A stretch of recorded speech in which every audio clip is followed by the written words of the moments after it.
जय साथियों साथियों मैं आप लोगों के द्वारा इस संदेश को सरकार तक पहुंचाना चाहता हूं। जिस सरकार ने हमें इस तरह आंदोलन करने के लिए मजबूर किया,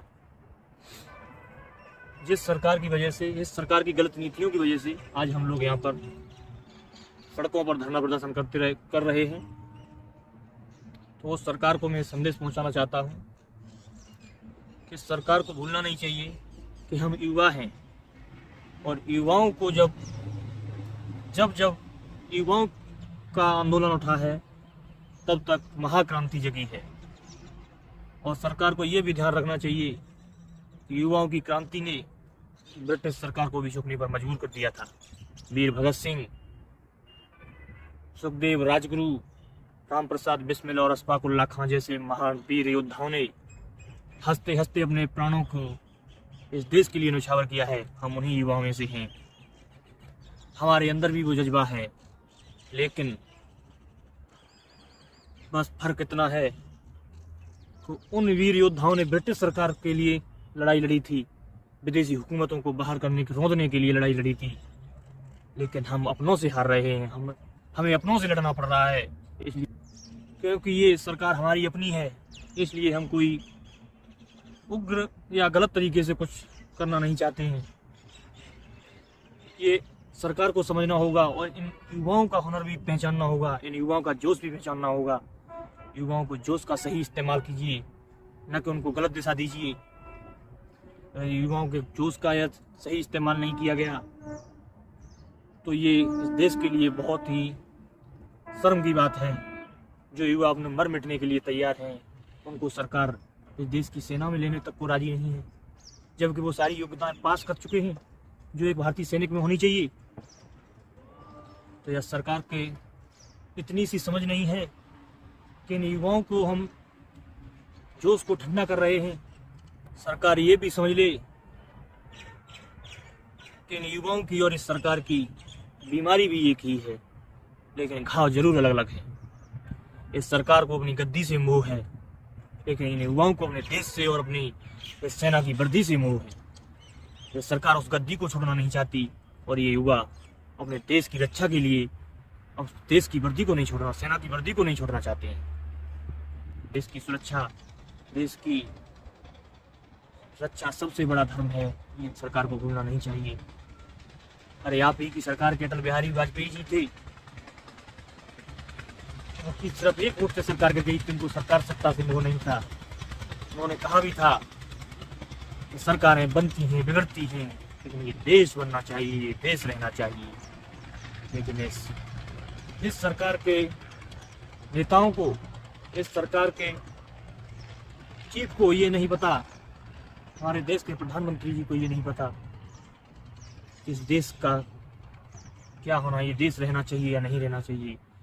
उनकी तो सोच बस इतनी ही है, ये देश रहे न रहे, हमारी गद्दी जरूर रहनी चाहिए। लेकिन ये ज़्यादा दिन तक आपका अत्याचार नहीं चलेगा। और सरकार से मेरे सीधे सवाल हैं, कम से कम ये तो बता दिया होता कि इन युवाओं के साथ ऐसा क्यों किया गया है। सारी योग्यताएं पास करने के बाद ये दर दर की ठोकरें खा रहे हैं, जबकि कोई ये ज़्यादा अच्छी एसी और उसमें बैठकर करने वाली सर्विस नहीं है। ये सिर्फ देश की रक्षा के लिए सीने पर हर वक्त गोली खाने के लिए तत्पर रहने वाली सर्विस है। ये युवा उस भर्ती की मांग कर रहे हैं जिसके लिए सदा हमेशा एक फौजी अपनी जान को हथेली पर रखकर बॉर्डर की रक्षा करता है। लेकिन सरकार अपने नशे में, अपने मद में, अपने अहंकार में चूर है।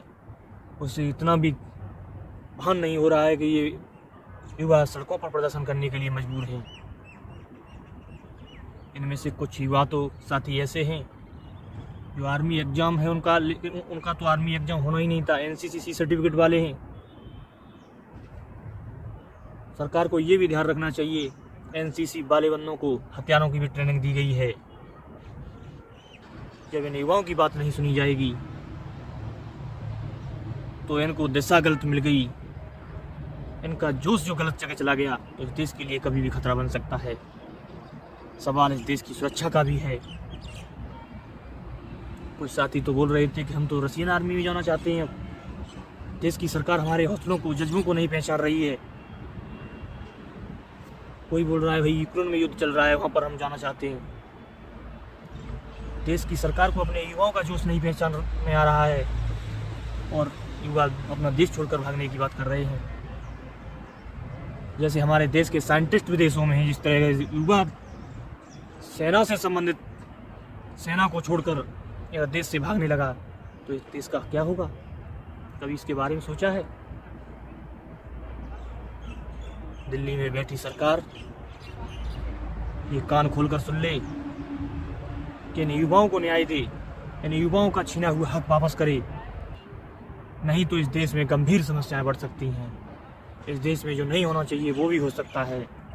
ये देश खतरे में पड़ सकता है। इसलिए सरकार से यही कहूँगा कि जल्दी से जल्दी इन युवाओं की इस पेंडिंग भर्ती को पूरा करे। एयरफोर्स ज्वाइनिंग दे, एनसीसी वालों का भी सीधा ज्वाइनिंग है, उनको भी ज्वाइनिंग दे, आर्मी एग्जाम कराए। 1.5 लाख युवाओं के साथ जो अन्याय हुआ है उस अन्याय को, अपनी गलती को स्वीकार करे और उस गलती को मानकर इन युवाओं को न्याय दे, इन युवाओं का छीना हुआ हक वापस करे।